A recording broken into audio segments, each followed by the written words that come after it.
Classical music is vibrant, alive, and ever changing. It's then and it's now. It's filled with the creativity and spirit of artists from all backgrounds and experiences, and it's as much Nkaro Okoye Uba's dance as it is Beethoven's Fifth.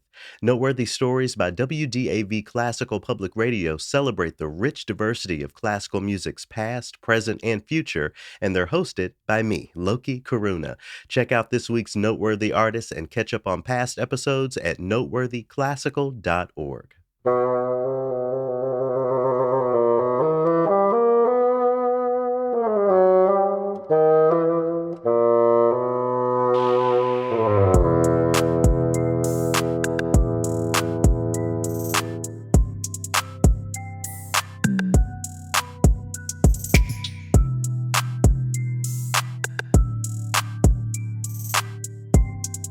I'm Loki Karuna, and this is TRILLOQUY. Thanks so much for tuning in. As always, shout out to the returning and longtime listeners. Your support is invaluable. To new listeners, thanks for stopping by. TRILLOQUY is a podcast built to decolonize classical music. Each week, I bring in commentary from the field that engages the shifting tides of so-called classical music. I share interviews with folks in and outside of the field who I think are doing a great job of broadening the general dialogue of what classical music is and should be. And I close each week with a TRILLOQUY where I offer my true and real take for the week on various topics. For more information on this show, to check out past opuses, and to donate, go over to our website, TRILLOQUY.org. In this week's TRILLOQUY, at the end of the show, I'm going to talk about who I'm planning to vote for in next year's presidential race. Not meaning to start the drama early, but hey, I heard an interview that I have to share a little bit with y'all. So just putting myself out there. I'm sure y'all will have opinions, and I appreciate them all, okay? Before that, I'll share my chat with Chris Jenkins. He has a few titles over at the Oberlin Conservatory, including Associate Dean for Academic Support, Liaison to the Office of Equity, Diversity, and Inclusion, and Visiting Assistant Professor of Musicology. Well, he wrote a book that we're going to dive into that's definitely in line with this idea of decolonizing classical music. Can't wait to share that with y'all. But for right now, we're going to go over to theguardian.com. They released an op-ed that caught my eye last week, and I thought I'd pull it in for y'all, put it on y'all's radar. The title of this is Classical Musicians Are Clone-Like These Days. I need my boom button from last season because I'm sure that one hit a few nerves. Classical musicians are clone-like these days. I'll read just a little of it here. It says, young classical musicians starting out in their careers are sacrificing creativity and individuality and becoming clone-like, urged on by music schools teaching a formulaic syllabus. It goes on to say here, part of the problem lies with music conservatories that stifle creativity through over-teaching and a worship of professors. Teachers are quite often taking the easy way out and imposing the same technical approach on each student. Quote, every kid wants to play because of the love of music, but quite often they've got that beaten out of them and they're having to subscribe to a formulaic syllabus. It basically is a brain and heart turnoff. So I have to say that this isn't necessarily my experience. I mean, on a broad scale, when it comes to repertoire, especially orchestral repertoire, I think there's a little bit of that. But when it came to my one-on-one lessons and that sort of thing, I can't really say that was my experience. But, I'm also not a violin player. I really feel like this is pointing at the whole violin culture as it's out there. Really, the reason I'm not dismissing these statements completely is at the end of the day, the proof is in the pudding. If you've ever taken an orchestral audition, you know that there is zero room for creativity or individuality. Certainly no room for something like improvisation or innovation. Now, just today, a companion piece was published that attempted to dismantle this article. It's over at violinist.com. Y'all can find it there. And it actually cites a number of solo artists who are reaching beyond this clone status that's being claimed in the first article. Artists who are actually innovating. I'm bringing this up because one of the violinists who's mentioned in that companion piece is a colleague of mine. Shout out to Curtis Stewart. The first thing I'll say is that he's definitely innovating. He's been on TRILLOQUY before, so y'all probably know him and his work. But the fact is, he didn't get into the school of his dreams because he wasn't a clone. He'll tell you this story on his own, and you can even read about it on his website. Those aren't his words; those are mine. But the point that I'm making and bringing that up is that. To call out this copycat nature of our conservatories and teaching institutions, that comes with a certain context when you're pointing to the people who fall outside of this norm, sort of the anomalous, the violin players who just kind of stick out of this clone norm. Yes, they are there, but they had to fight for the place that they have now because of this sort of cookie cutter culture. If the musicians who are doing the most innovative work out there, if they were being given the orchestral jobs, orchestras would sound different, repertoire would be different. But at the end of the day, as it is, the job is to sound as much like the tradition as possible. And Chris Jenkins is trying to shift that. That's my segue for this week. You can go find that article at theguardian.com and let me know what y'all think. But in the meantime, my chat was with Chris. So his newest book is called Assimilation versus Integration in Music Education. It explores not only the problematic nature of the one size fits all model of conservatories and music schools, but also how that one size fits all sort of culture socially is very damaging to students of color specifically. You can't engage a student of color, certainly not a black student, in the same way that you engage everyone else for a number of reasons. What comes to mind immediately for me is that many of us, and again, by us, I mean black musicians, we're first generation classical musicians. So, certain household practices and expectations that lead a student to a conservatory aren't always there when you're talking about diverse populations. I took my first private lesson as an undergraduate, and I was lucky enough to have a teacher who knew what to do with that. But that isn't always the case at these conservatories. And I could go on to talk about language and ways of engaging, just all of the microaggressions that black students and students of color have to deal with at these conservatories. Not to mention in the teaching itself, and the way that things like music theory are taught. Anyway, it gets deep. But Chris really digs into that. It's a really great book. I was excited to read it myself and to have him on the show this week. His thoughts on how to decolonize music education are real. So I hope y'all will check that out and enjoy this conversation. The last time I saw Chris in person, we were actually in Arizona participating in a project hosted by Arizona State University. So to get us into this chat, I thought we enjoy a performance by one of their local orchestras. These are members of the Tucson Symphony Orchestra performing a work called Tides of Resilience. It's actually a piece by a then anyway 16-year-old composer, Ryan Brunswick. So shout out to Ryan and shout out to Chris Jenkins. Hope y'all enjoy this conversation.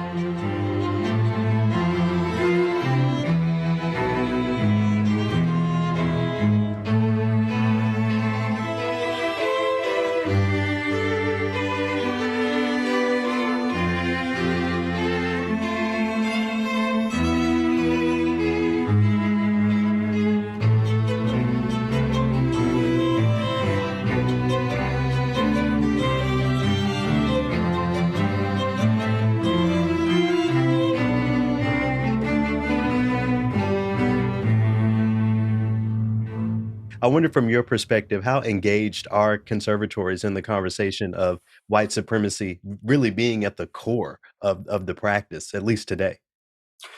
In my experience, they're not at all engaged yet. That discussion is really in its infancy.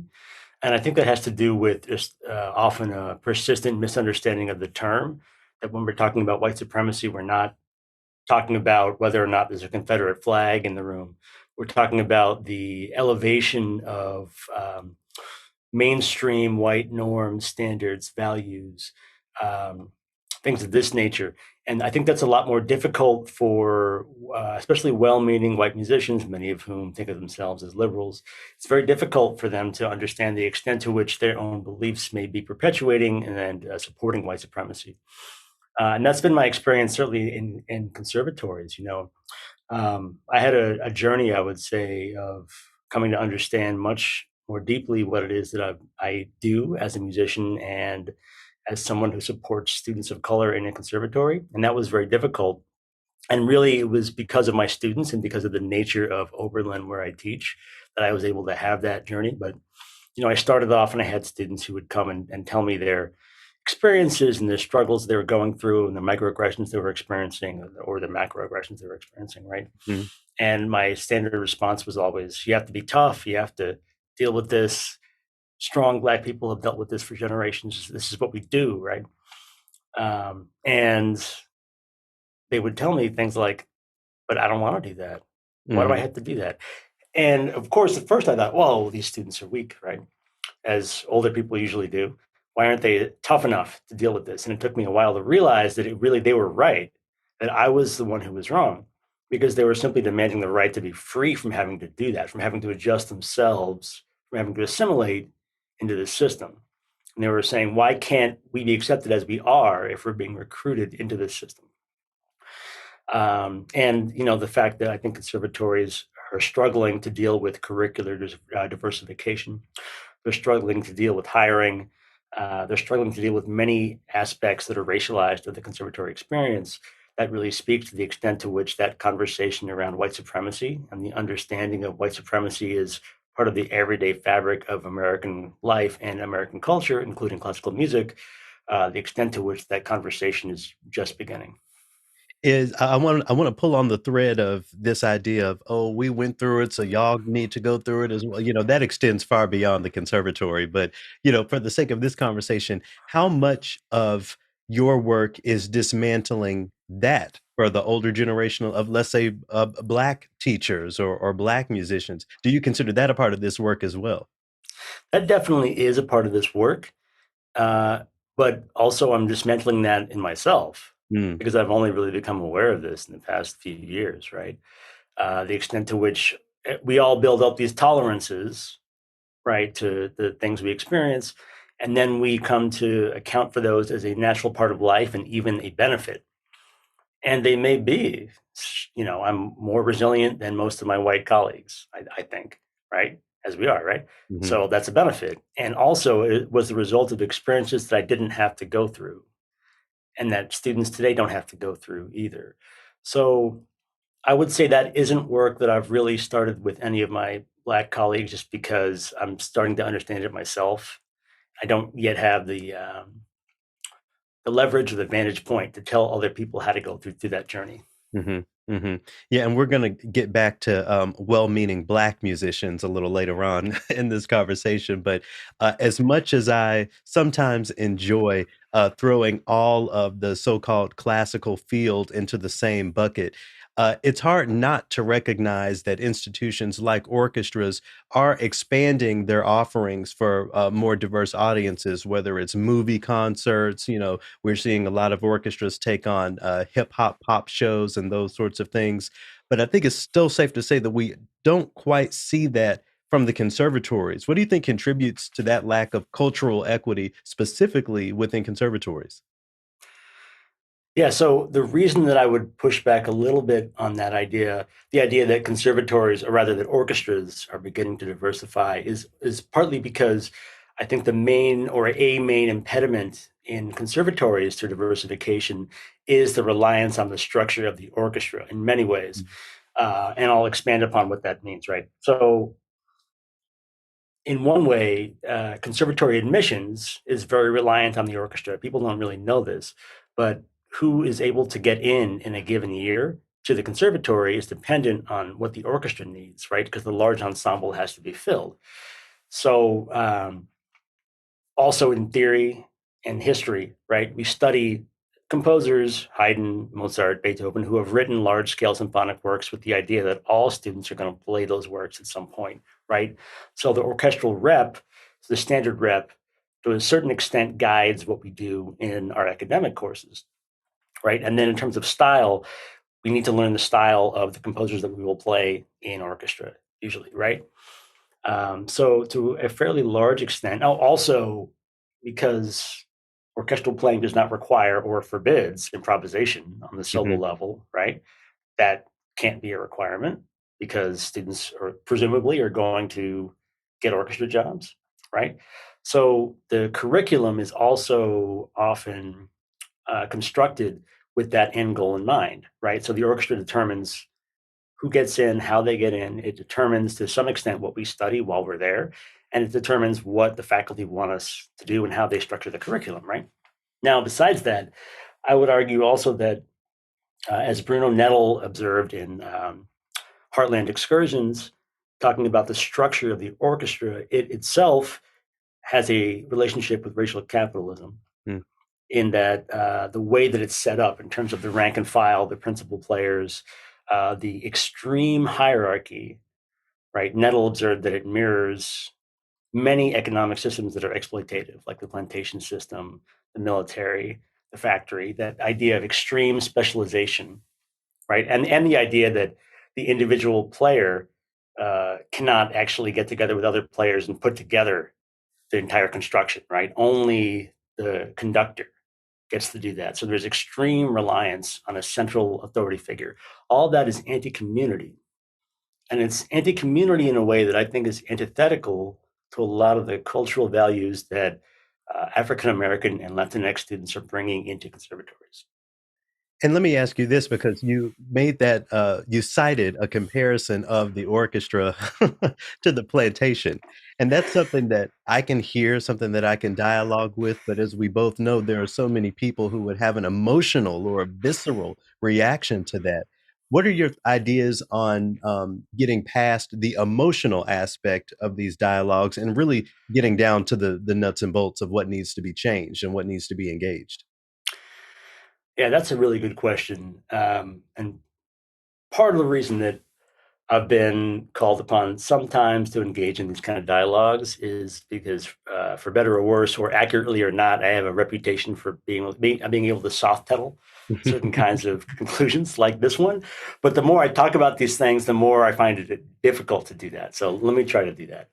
Um, there are many aspects of structures in American society that are deeply hierarchical because we are accustomed to that. That's how our economic system works, Hmm. right?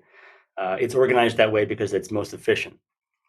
And that in and of itself does not have to be a negative. I think there are disadvantages to it and there are advantages, as are the case with any social arrangement, right? I think that there are opportunities for a kind of music making and a social arrangement that is more communal and is more aligned, I think, with the values of most musicians, because musicians are by nature communal. Most of us, right? We want to be in community with other musicians. We want to make a sound together. I mean, musicians often don't like playing in orchestra. I hope that isn't a big secret that I'm letting out. I don't think it is. Right. And why is that? Because we're not in community with our stand partners sometimes, right? So we want that. And from that perspective, I would say it's not a matter of saying the orchestra is bad, hierarchy is bad, the conductor is bad. No, there's no need for all that. What there is need for is to be open to exploring other ways of musicking and to be open to the idea that if we can construct new musical arrangements that mirror social arrangements that are more communal in nature, perhaps we'll all be a lot happier. And it's something that these conversations are ones that most of us, if not nearly all of us, don't engage until after we're through the machinery of it all. I wonder if you'll talk a little bit about your musical trajectory as both a student and a professional. Yeah, so I feel fairly qualified to talk about conservatories because I've been a student at three of them. I started at Harvard, and then I went to New England Conservatory for my master's, and then Manhattan School of Music for a certificate. And then I played in New York for a long time with various organizations, including Sphinx. I was a laureate in 2005, a third place laureate. Played with them in various incarnations. And at a certain point, I knew that something for me was missing. Mhm. That's not the case for everybody, and that's totally fine. And some people, it is the case for them. And if that is the case for you who are listening out there, then I would encourage you to develop other skills you have, because I think it's really, really useful and important for you as a person. But I actually went back and got a master's in international affairs at Columbia. And then I lived in the Middle East for a year in Palestine, running the School of Music. And then I was recruited for my job at Oberlin. So I came to Oberlin with a wide array of experiences and a lot of education, pretty overeducated, I would say. Mhm. Um, and yet I was still totally unprepared for the kind of ideology that I encountered there that changed the way that I think, which to me speaks to the extent to which our education is so narrow in music, right? In conservatories, it's so very very narrow. At Harvard too, my education was very conservative, right? It was very text, score based. We do what Beethoven said. I mean, I'm not saying we should not do what Beethoven said, but we can be creative, right? I think a little bit. I think he would want that. Anyway, I did all that, and after 4 years at Oberlin, I applied to CIM, the Cleveland Institute of Music, for a DMA. And I was very lucky. I was recruited actually to be in the PhD program at Case Western Reserve University concurrently, and they agreed to count my credits on both sides because I was writing already. I was an author of several articles and posts about African American classical music. So they had an interest in actually having me do that as one of their students, and that's where I am now, finishing my dissertation. Wow, wow. I want to go back to your time at Oberlin because, I didn't attend a conservatory, but what I've learned over the years is that Oberlin is one of the conservatories that was better than not when it came to serving Black students and people of color. Does that mean it's even worse at some of the other conservatories? When we're talking about the continuation of white supremacy in the foundations of the curricula? It does mean that, and also it doesn't mean that things are great at Oberlin. That's why I wrote this book, right? Yeah. Especially, I think the unique aspect of Oberlin is that there's a conservatory and a college, right? Oberlin Conservatory and Oberlin College side by side. They're under the same umbrella, but they're technically separate institutions that give separate degrees. And so the huge advantage in terms of perspective that lent me was that I spent a lot of time with African American students in the college who would say, "I don't feel comfortable in that conservatory building." Now, for me, as someone who's been brainwashed for a very long time and was going to classical music schools since I was 7, right? I would think, well, you have to spend more time here and see, because it's good music and you'll like it. And then I started to really think carefully about what it was that was so discomforting for those Mhm. students, right? And it's not just that there are people who are white in that space. That's not just what it is. That might be part of it. That's not just what it is. It has to do with the standards and modes of conduct and dress and interaction that are off-putting for people who are not intimately familiar with them already. Mhm. And once I realized that, I thought, well, but the entire practice of what we do is racially informed. The way that we conceive of an ideal sound in classical music is actually culturally delimited, and culture being something that aligns with race, somewhat racially delineated, right? So the entire project is alienating to many people of color. It was really that experience of talking to students in the college and the conservatory, but especially the college, who said, "I don't want to be in this space, no matter what you're doing there, because I don't feel comfortable."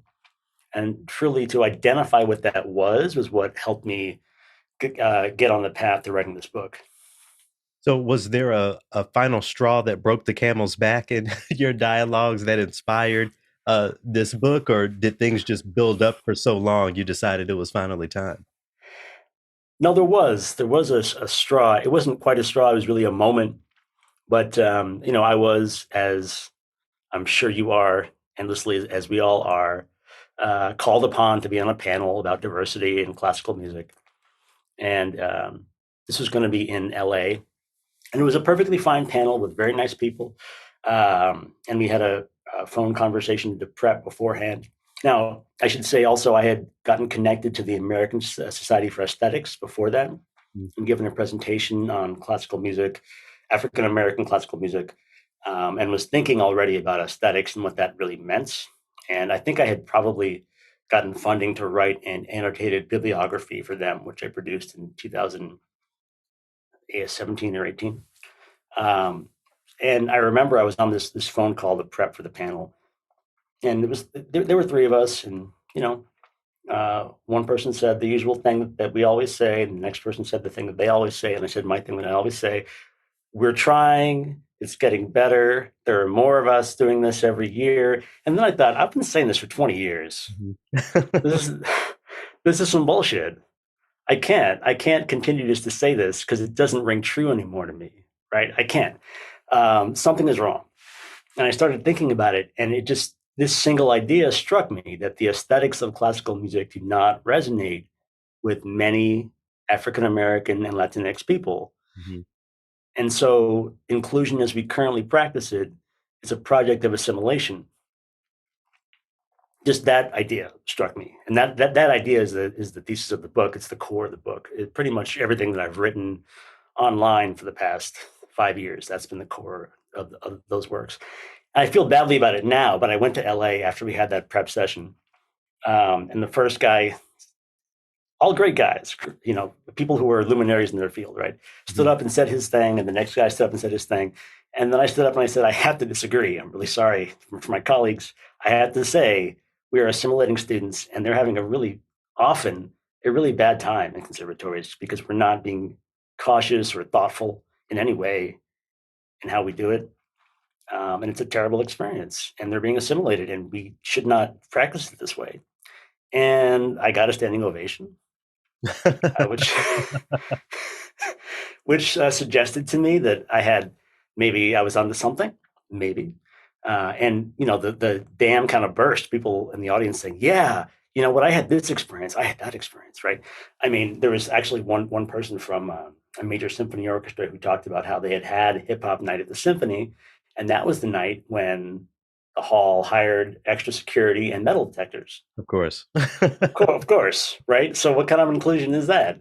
And besides, the larger point, that's quite a point, but the larger point is that the idea is to get these people, quote unquote, into the hall so that perhaps they will come back to hear real music, some Beethoven next week. Mhm. All of it is completely offensive. And um, can we say this is an ideal way to practice inclusion? Well, definitely not, right? It's funny because when you tell this story and talk about getting a standing ovation, in the moment, my response would be, "No, don't stand for I'm talking about y'all. Y'all are the problem. Do not applaud me right now." I know, you're totally right. You're totally right. It was for me. It was a validation of that idea because I was floating it. I was like, "What happens if I Mhm. float this crazy idea? Are Yep. people going to boo me off stage or hate me?" And if they had, actually, that could have been even more validating. You're right, Mhm. Yep. right? Yep. Because how many of them actually concretely did a 180 in how they were practicing inclusion after that meeting? Yeah, maybe 1 or 2, if Yeah, that. maybe, maybe. You were just using the word assimilation, and you used that word in your book. When we were talking earlier about emotional responses to certain vocabulary, in my personal experience, the word assimilation has also been that. Was there intentionality behind your use of that word? Is it just what came to mind immediately? I wonder if you can speak to that. Much of it really was because of that singular moment when the phrase came to me. And that phrase came to me, and I felt this is, for me, the perfect way that I would like to describe this. And there's no other way that I feel is more accurate. Mhm. And certainly the use of that word, that's an incisive word that does get a reaction. And especially as an administrator, as a dean, I'm known for being fairly careful with language. I deal with very difficult situations with students pretty frequently and have to use language very carefully. So usually what I say, I really mean it. And so I use that word because there's just no other way to describe it. Mhm. That's what it is. And if people have a reaction to that word, then they better get used to it because that's what they're doing. And Another word I want to talk about is Western. Once upon a time, I felt like I was the only person using the phrase Western classical music, and now I'm seeing it more and more, and even published in your book. I wonder if you can speak to why it's important to put that qualifier Western in front of the phrase classical music, and maybe even more broadly, what's to be done with the phrase classical music. Well, so there are many different kinds of classical music, if we even want to use that phrase, right? Let's say that that phrase is referring to a long-standing historical tradition within a culture. And so there's Hindustani classical Mhm. music, there's Persian classical music, right? There are all different kinds. So I was actually very fortunate to have an editor who very pointedly said to me when I floated part of this book as an article previously, said, "We're not talking about classical music, we're talking about Western classical music. Right. Excuse you very much." Right. And I thought, that's totally right. So trying to include that and be consistent now. The problem is, even this term is still quite broad. And let's be really honest, right? People don't really want to acknowledge this, but Phil Ewell is very good at acknowledging this. Most of what we do in conservatories, most of what we do when we're talking about quote unquote classical music, is referring to music from about 1700 to 1950 by German speaking composers. Mhm. That's 80% of what we're actually talking about, right? And so one might start to interrogate, why is that how we are delimited in classical music, right? But besides that, there's the idea that I would float next after this book is that of transculturation, Mm. which is that American classical music is going to have to change radically if it is to be an equitable cultural product, if it is to not just assimilate people of color, if it is to actually be something that people enjoy in a majority minority America. So, transculturation was an idea, or rather a term coined by a Cuban anthropologist in reference to cultural production under the conditions of unequal power dynamics Mm. between two groups, right? And it's been used mostly to refer to the cultures of Latin America, but I would say that this is something we need here in America, Yeah. right? Because simply to say that we have Black people writing symphonies, actually, I was reading about this just today earlier. William Dawson, Florence Price, William Grant Still, they wrote symphonies, and some of them would say things like, we've gone from the spiritual to the symphony in 50 years. We've gone to the highest art form. Well, why is the symphony the highest art form? Yeah. I love symphonies, don't get me wrong, but why must this be the highest art form? I mean, when I hear John Coltrane, that sounds pretty damn good. Mhm. So why not improvisation, right? Why not more communal ways of making music? Why not more communal ways of engaging with the audience, between audience and performer? All those things, I think, are critical to think about. I'm going to circle back to some of those people that you were just talking about, but what you've reminded me of, my initial critique of the phrase classical music as something that refers to a singular thing, for me came from Nina Simone. The first time I watched a documentary and she referred to the music that she created as black classical music. So it's like a giant light bulb went off in my head. I was like, yeah, that makes perfect sense. And even so, even with that being said, I think there are so many so-called classical music audiences that will accept an Indian classical music or a Chinese classical music, even in concert. But as soon as we start talking about black classical music, that's when you'll get the pushback. That's when you'll get, different ideas. I know that the word racist is thrown around so much that a lot of people feel like it's lost its power. But it seems to me that you have to boil it down to that simply. I mean, you have a beautiful symphony and everything is fine. You add 808s on top of it. Now it's inappropriate for the concert hall.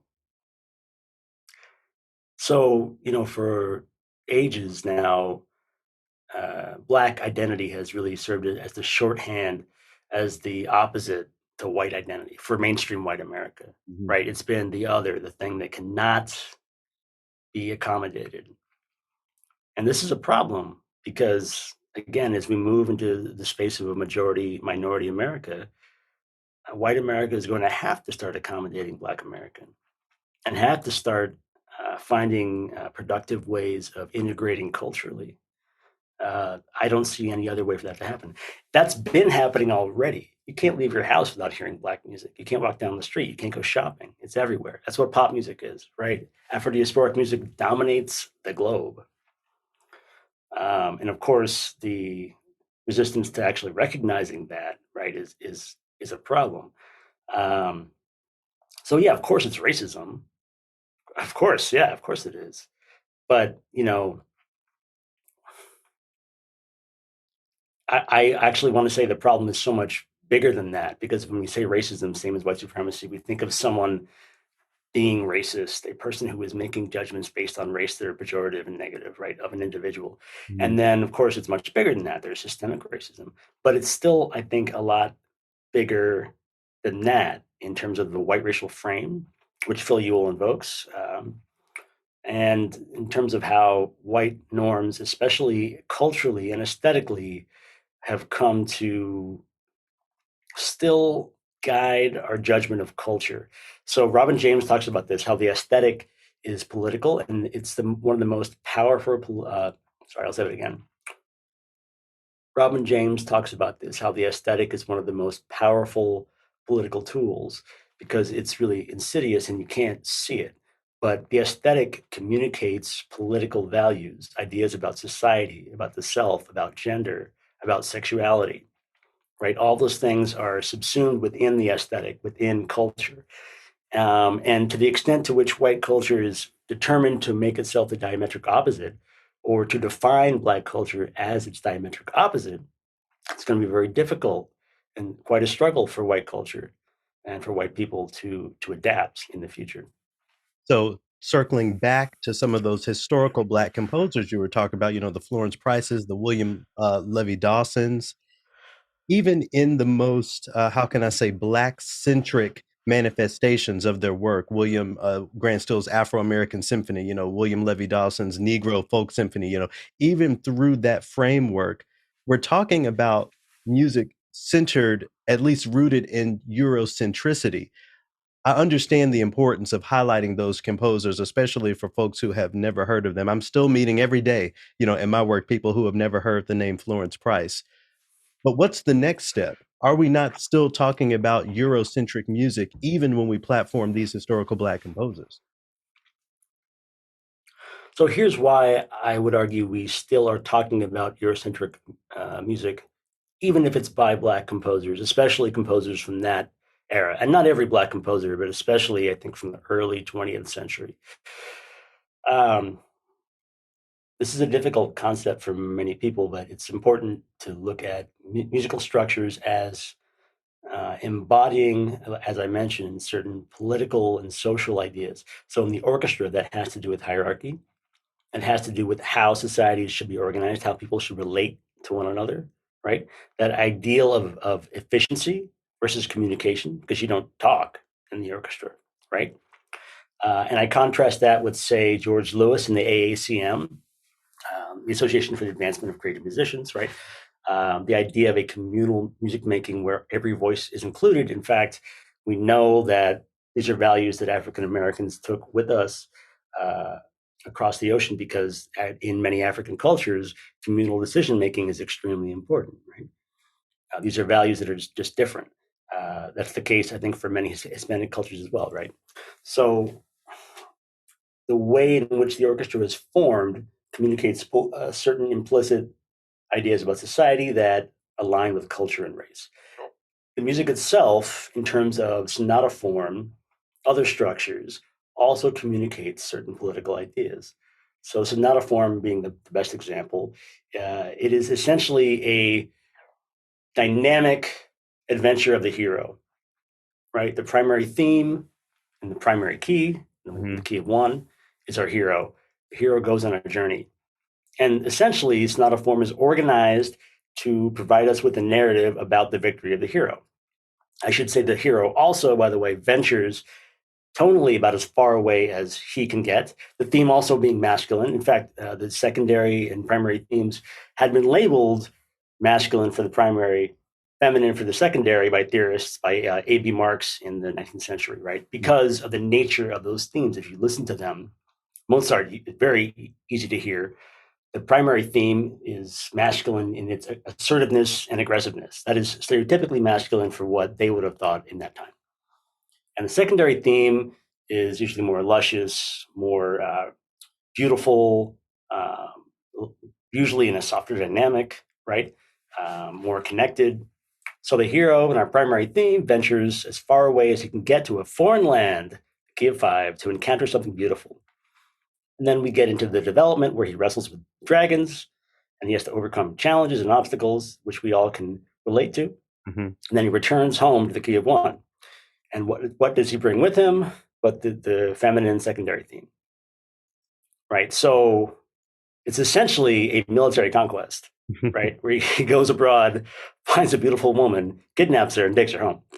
That's one way of looking at it, right? Sure. And there are different arguments about whether or not that's really what's happening, but there are too many theorists who have described it this way, and then we stopped doing that in the mid 20th century because it was not politically correct, Right. among other reasons, right? There's that. So that is to say, if Black composers are writing in that form has been designed and evolved to communicate a particular set of social and political ideas around gender and identity, right? I could go further and say even the tonic versus the dominance, the idea of that polarity, right? Mm-hmm. The tonic must constantly vanquish the dominant over and over and over again. That's a kind of victory. Not every culture characterizes victory in this way, this sort of assertive, aggressive, dominance way, right? That kind of victory is not even available to every culture Right. necessarily, Right. right? So in my book, I talk about the idea that the blues involves 5 going to 4 because that is a kind of psychological surrender that is necessary, right? In a culture where that sort of omnipresent victory of 1 over 5 is not available socially. So, not to get too theoretical, I guess I already have, but but those are some of the ways in which I would characterize those works as still being Eurocentric in nature, right? Even if they're by Black composers, because they're still implicitly referencing these musical ideas that are just shot through with cultural and racial elements. Well, you aren't just theoretical in your book. I think there are many aspects of the book that are very practical, especially the chapter where you talk about concrete advice. I probably stood on a chair and started applaud. I was a part of your standing ovation when I read from that chapter. You know, the point that you were highlighting was it's not only important to hire faculty of certain demographics, but faculty of certain values as well. I've always, argued, and I'm almost hesitating to say this, but I feel like a lot of conservatories, music institutions overall engage this sort of Obama syndrome where we have the Black person there. It doesn't matter that they're perpetuating the same status quo because they're Black. I wonder if you can speak to your inclusion of that point specifically in this book. Well, we're getting so much closer, I think, in conservatories to the point of genuine change, actual substantive change. And it's come through first the inclusion of students of color and then faculty and staff of color, and then a little bit music by people who are of color. Um, and truly understanding that it's about values, core values, right, that are communicated through the curriculum and the attitudes of professors. Understanding that's a key understanding that most people are still struggling with.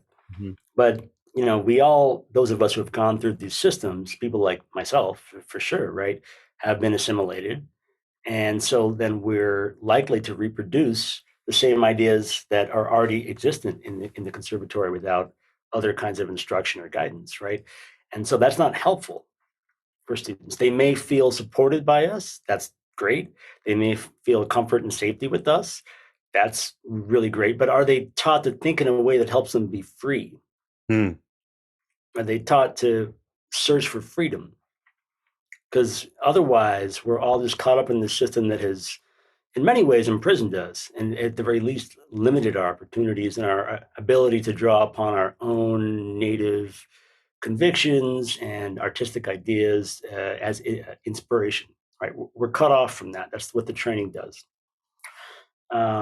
So, for example, Jeff Scott, who's our professor of horn at Oberlin, and he has his students improvise, right? Because he thinks that's important, in Mhm. addition to learning their excerpts and their scales and whatever else they do, right? Partly because he knows that as a performing musician, he found a lot of success being able to do things like that and not just playing horn excerpts, Right. which is increasingly the case, right, for music students, from graduates of conservatories. So, um, yeah, I think that isn't to say that hiring a white professor who's going to teach black music is better than hiring a black professor who's going to teach white music, but it could be. Yeah. It could be, depending on the personalities involved. There's no guarantee that just because someone is a certain color, that they're going to evince the attitude that you need. Yeah, and I think that's a very important point as well. In graduate school, I took the black music class that was offered. It was called African American music. It was taught by a white woman who blew my mind away in many cases. I mean, really dissecting everything to make these exact points. So I think that's a good point to make as well. Um, and you know, you when you use the word freedom, you reminded me also of the equity chapter of your book. Again, I so appreciated a chapter dedicated to that word because it seems like we're reminding people of its definition and what it really means every day. Oftentimes, as you included in your book, when we talk about equity, there's that image of people standing behind a fence, and you know, equity being, you know, each person of different heights needs different help to look over the fence. I think that's a pretty simple concept for people to understand. I've always tried to go a step forward and say, why do we have the fence? You know, why can't we just tear down that fence and now everybody can see no matter what? No one needs, you know, various resources depending on their, you know, metaphoric height. I wonder what your ideas on that are. This, you know, embodiment of liberation where we don't even think about the fence. We don't even think about the barriers that require equitable practices in the first place. Oh, that's a great question. I love tearing down the fence. And I struggle with whether it's possible, whether or not the fence is also just a representation of the nature of human struggle Mm, and the kinds of issues that we all will have to deal with no matter what happens, no matter what kind of arrangement of society we come to, regardless of whether we have universal basic income or not, right? right. There are issues that we all are going to have that make things hard for us. But I would say, for the time being, for me, the things that I've seen and the experiences I've had with students are just so concrete and so motivating for me to make the argument for equitable practices in conservatories, because people do not have a real understanding of the degree to which some students truly suffer. You know, I mean, I think actually, or actually, I'm quite certain that it's unimaginable to most uh, faculty and staff who have had privilege and comfort most of their lives. It's just not imaginable. You know, to imagine that there are students who don't have a single living relative who can help them, students Mhm. who don't have access to a bank account, no one in their family has a bank account or a cell phone, right? What that actually means, what that looks like on the ground. You know, I had a student who called me because they had a parent struggling with drugs and they were kicked out of their house for Christmas, which was also their birthday, right? Wow. And so because of the nature of the relationship I have with my dean, because of Oberlin's, at least in our current operating culture, I had the space to argue for equitable practices. Because of that, I was able to use funds to help the student get a place to live, to sleep, right, and not be on the street Mhm. in December. Right now, I don't think that most folks in conservatories truly understand that it's quite certain that in your school there's somebody or has been somebody who's gone through something like that. It's just certain. That's just the nature of American society, especially if you're including more black and brown students, more low income students, right? Um, And so, if anything, I just want to really impress upon administrators and faculty the need for humane practices and for understanding the challenges the students go through and trying to help them succeed rather than putting up obstacles. Like trying to really understand why it is that student didn't turn that homework assignment in. Right. Is it because they actually work a shift from 6 to 11 every night at a Home Depot or something like that, right? I had a student like that. And yeah, that student did not turn things in, but I helped them pass, right?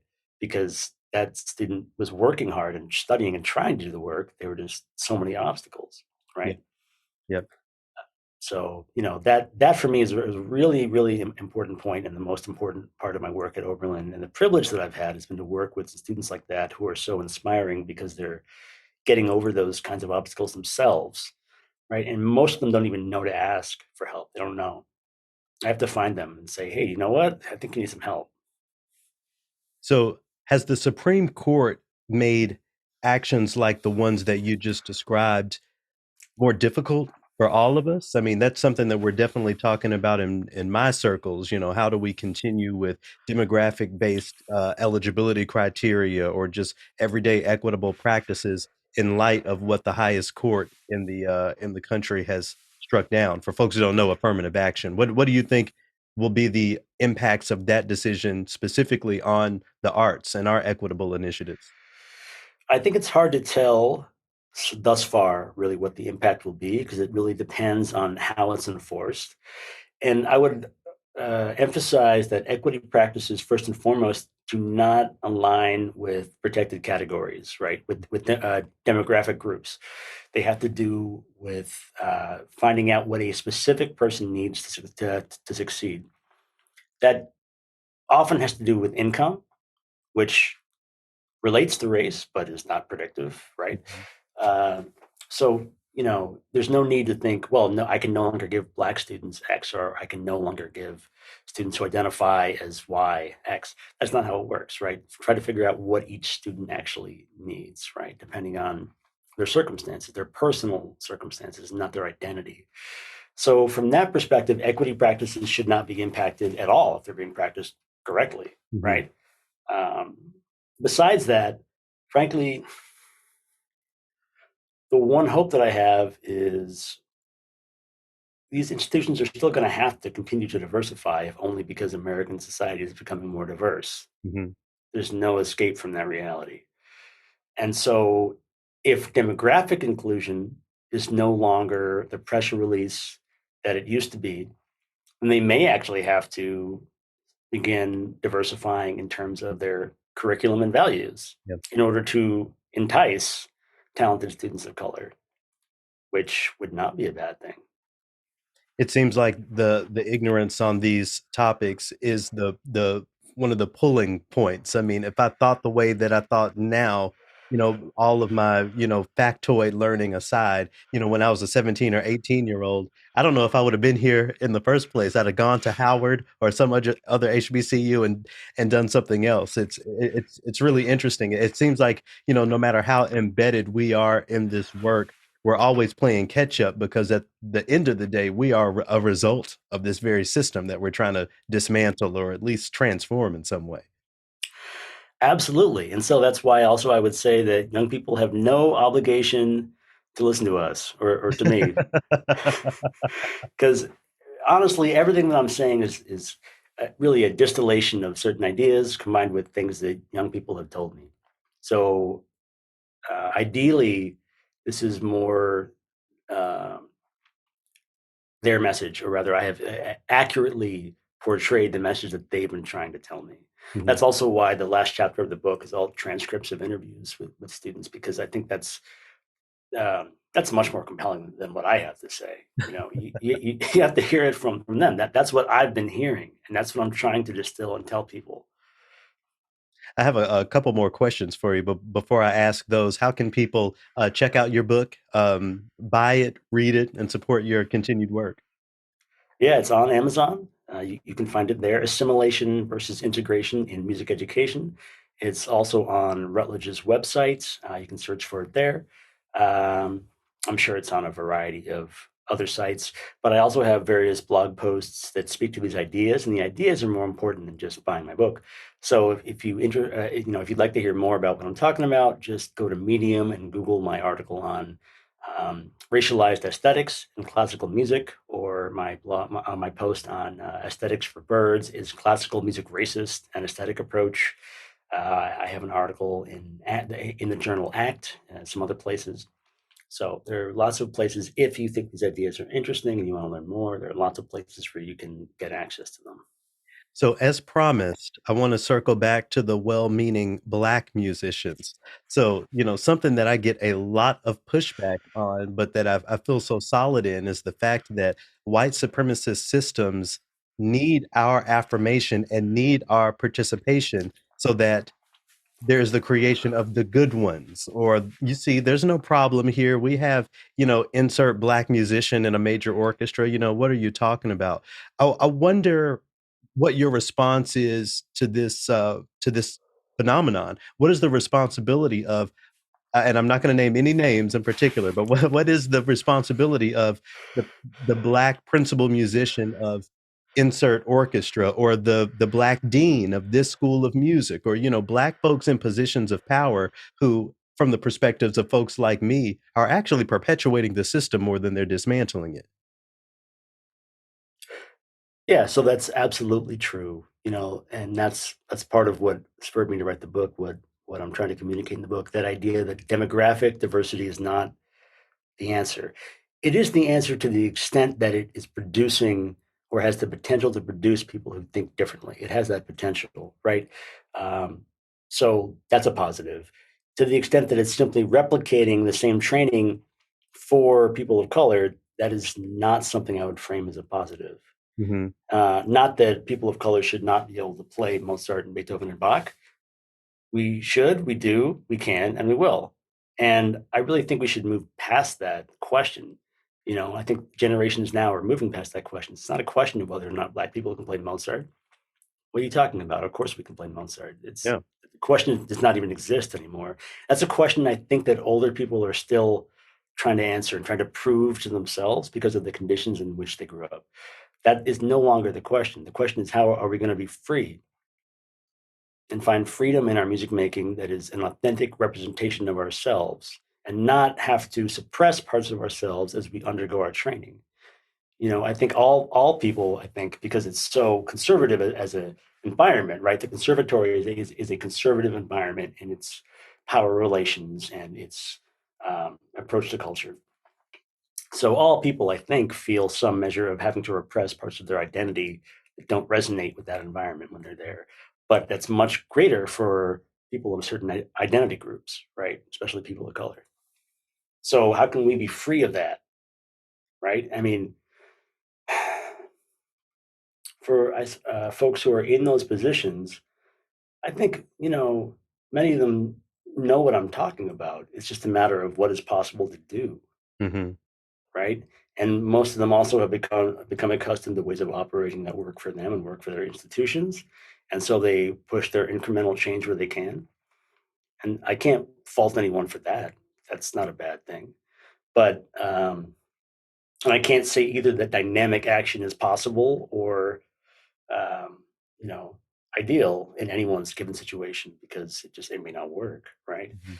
But wherever possible, thinking more radically about the options in terms of degree programs, in terms of curriculum, the core values of the institution. I suppose that would be my main message. How can you alter the communication of the core values, or really alter those values themselves? How can you get at what those values are and then begin to actually change them? Not surface level changes like the color of the people who are on campus.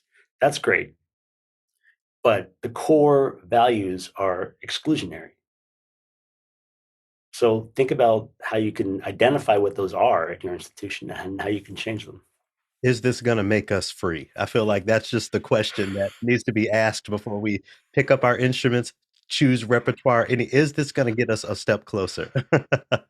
I wanted to tie a bow on this dialogue by asking a question that Tavis Smiley asked me. I consider myself a pretty good interviewer and interviewee. He just about stumped me with this one. So we were talking about historical Black composers because, again, I'm in front of an audience, his audience, that may not know, the name William Grant Still, so we're getting into that. And, Tavis, turns to me and he says, well, brother, I love hearing about all these historical Black composers.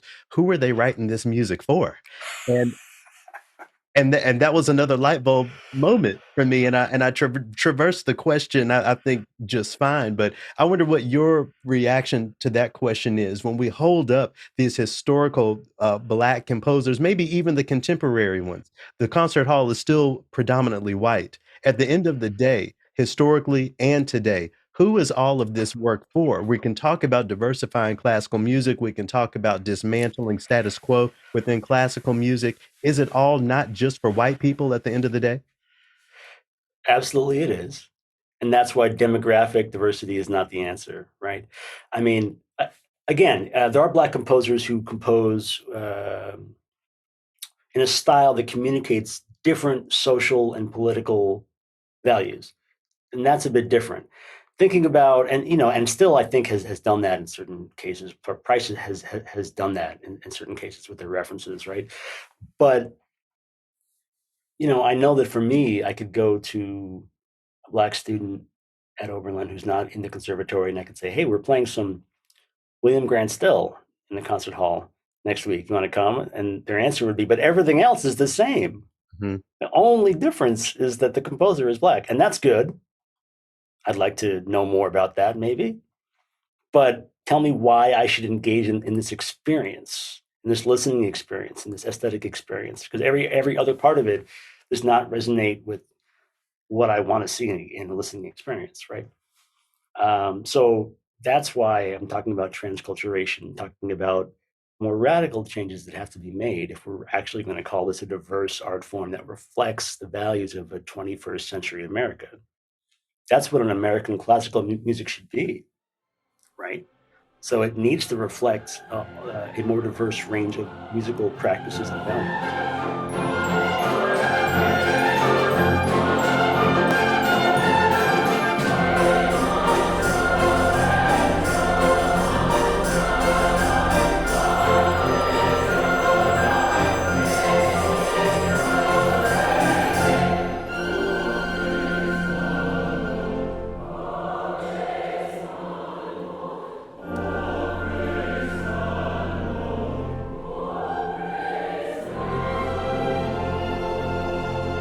The Oberlin Orchestra and Conservatory Choral Ensemble in that performance excerpt there from a work called The Ordering of Moses. That's a piece of music by Nathaniel Dett. It's actually making the rounds a lot these days. So glad to see that there's some students getting an opportunity to engage that piece of music. Again, I hope that y'all will check out Chris Jenkins' latest book, Assimilation versus Integration in Music Education. Even if you aren't in music education specifically, I think the book definitely shines a light on ways our current systems train us toward colonized thinking. We're always using the phrase classically trained, right?